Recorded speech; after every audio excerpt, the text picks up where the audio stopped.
Bismillahirrahmanirrahim. Thawabu kalimatin yaquluhunna man hasalat lahu waswasatun fi salatihi. Thawabu kalimatin, pahalanya beberapa kata, yaquluhunna man hasalat lahu waswasatun, yang mengatakannya orang yang terjadi padanya gangguan fi salatihi, di dalam salat dia. Dunia ini memang isinya adalah pertarungan antara hak dan batil, antara diri kita dengan musuh kita permanen, yaitu iblis dan bala tentaranya. Inna syaitana lakum aduwwun fattakhidhuhu aduwwa. Sesungguhnya syaitan adalah musuh bagi kalian, maka jadikanlah dia musuh. Yang mana syaitan di sini yang dimaksud adalah iblis, dan iblis itu punya pasukan yang banyak sekali. Kemudian di dalam diri kita ini juga ada, di samping godaan dari syaitan dan bala tentaranya, ada nafsu, yang mana nafsu ini selalu menyertai kita selama kita masih hidup, dan selalu ngajak ke keburukan-keburukan, kecuali orang-orang yang telah ditolong Allah, nafsunya hanya ngajak kebaikan. Ada sebagian orang yang begitu itu. Maka syaitan yang dari luar badan kita kerjasama dengan nafsu yang ada dalam diri kita untuk menghancurkan kita. Sampai ketika sholat pun setan tidak mundur dari menggoda manusia. Maka ini diantara arahan agama, arahan Rasulullah SAW, kalau terjadi gangguan setan pada waktu kita sholat atau di luar sholat. Yang kesimpulannya, syaitan itu adalah makhluk Allah. Yang bisa melindungi kita dari syaitan hanyalah Allah. Maka kita tentu saja berlindung kepada Allah.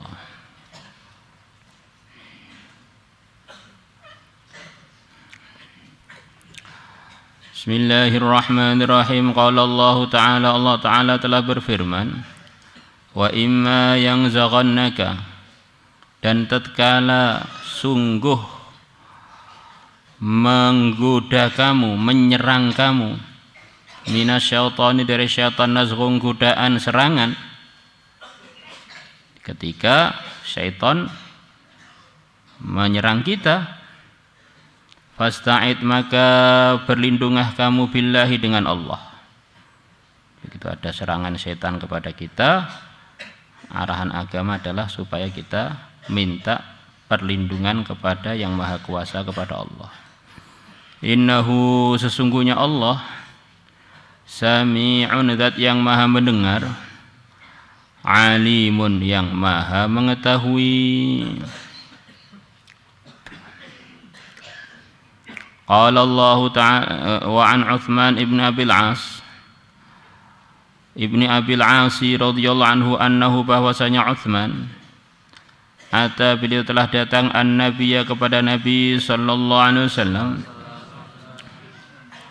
Faqal, maka Uthman berkata, ya Rasulullah sallallahu alaihi wasallam, wahai Rasulullah sallallahu alaihi wasallam, inna syaitana, sungguhnya syaitan, qad hala baini, sungguh telah menghalangi antara aku, wa baina salati, dan antara salatku, wa qiraati, dan bacaanku. Jadi ketika saya salat, saya terganggu oleh syaitan, bacaan saya pun jadi campur aduk. Yalbisuha alayya, syaitan menjadikan tidak jelas salat, alayat, dan bacaan salat, alayya, atas aku. Rakaatnya berapa, bacaannya tadi sudah dibaca atau belum. Jadi ragu-ragu dalam salat. Ringkasnya menjadikan perasaan dia sholatnya itu jadi campur aduk, sudah diiltibas. Faqala, maka bersabda Rasulullah sallallahu alaihi wasallam, zaka itu yang ganggu orang sholat di dalam sholatnya dan bacaannya, syaitanun adalah kerjanya syaitan, yuqalu lahu hinzab, yang dinamakan untuk syaitan yang goda orang sholat dan bacaannya orang sholat. Hinzab, setan hinzab, ini setannya ada namanya, setan hinzab. Kalau orang sholat terus ragu, takbirnya enggak nyantol-nyantol, Fatihahnya ragu-ragu, ini kena kerjanya setan hinzab. Fa idza ahsastahu, bukan ahsastuhu, fa idza ahsastahu, maka ketika kamu merasakan godaannya setan hinzab, fata'awwad billah, maka berlindunglah kamu billahi dengan Allah, minhu dari si hinzab. A'udzubillahi minasyaitonir rajim, atau a'udzubillah min hinzab. A'udzubillah min hinzab. Wadful, dan ngeludahlah kamu ala yasarika, ke arah kiri kamu, salasan 3 kali ludahan. Tafal itu ludah yang disertai dengan angin. Tafal itu kurang lebih begitu itu. Kalau tanpa angin langsung ludah cuh, itu namanya basoko kurang lebih. Qala, sahabat Utsman mengatakan, fa fa'altu dzalika, maka aku mengerjakan itu.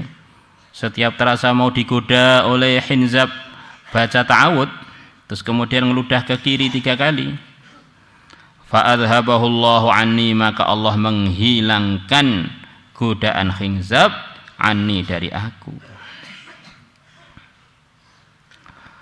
Rawahu Muslim, Imam Muslim telah meriwayatkannya.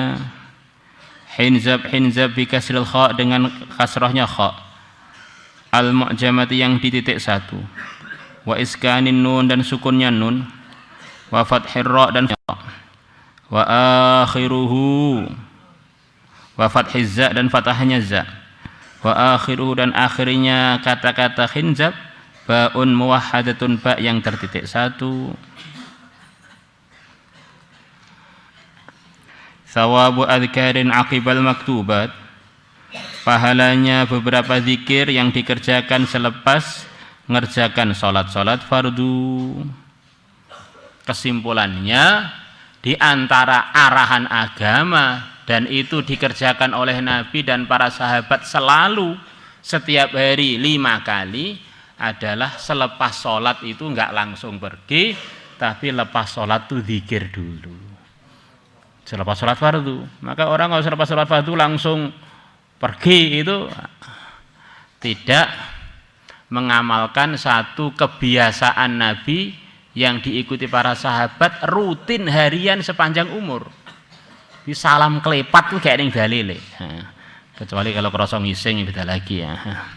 Jadi asli arahannya begitu, itu termasuk bukan sekedar sunnah yang pernah dikerjakan Nabi, ini termasuk sunnah mustamirroh yang selalu dikerjakan oleh Nabi.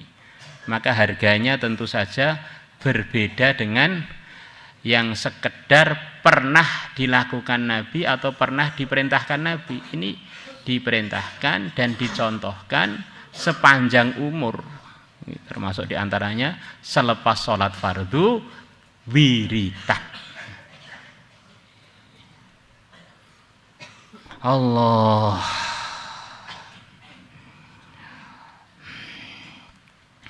An Abi Umamah radhiyallahu anhu qala qala Rasulullah sallallahu alaihi wasallam,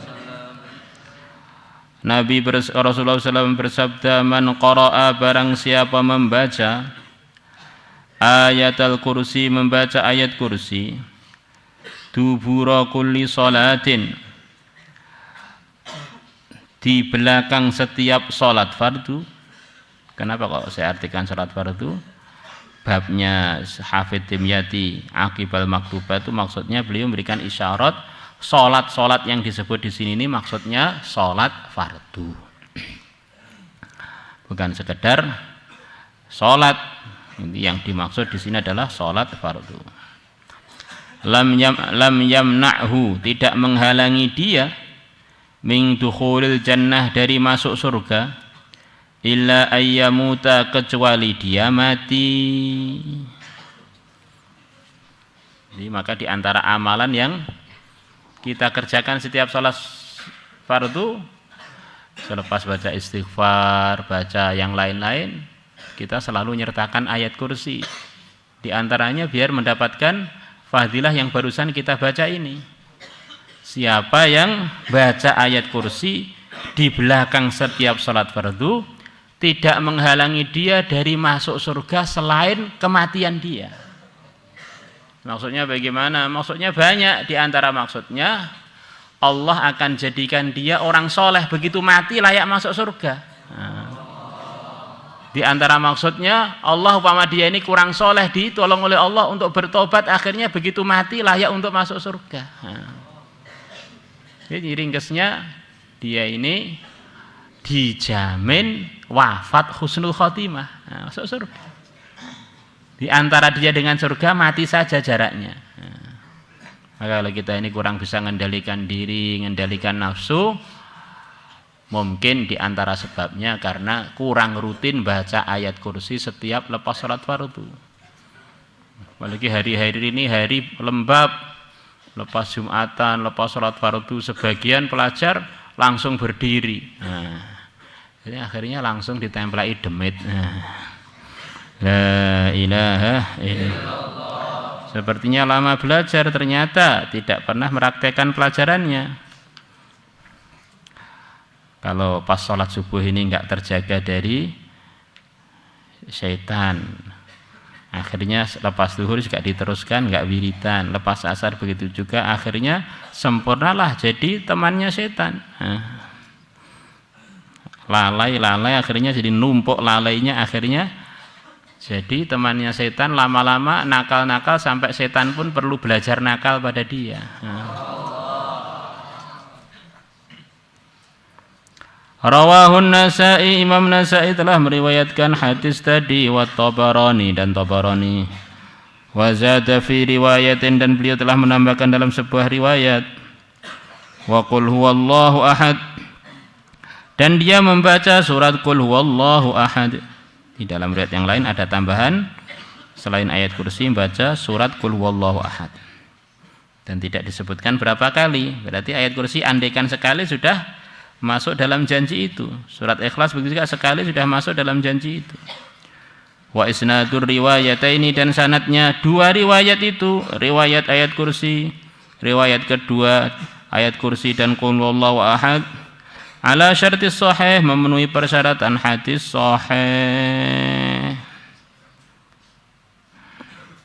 Wa 'anil Hasan ibn Ali radhiyallahu anhuma qala qala Rasulullah sallallahu alaihi wasallam, man qara'a, barang siapa membaca ayat al-kursi, ayat kursi, fi dubiris salatil maktubah, di belakangnya salat fardu, selepas salat fardu, karena adalah si pembaca tadi, orang tadi, fi dhimmatillah, di dalam jaminan Allah, dijamin oleh Allah, dilindungi oleh Allah, ila salatil ukhra, sampai salat fardu yang lain.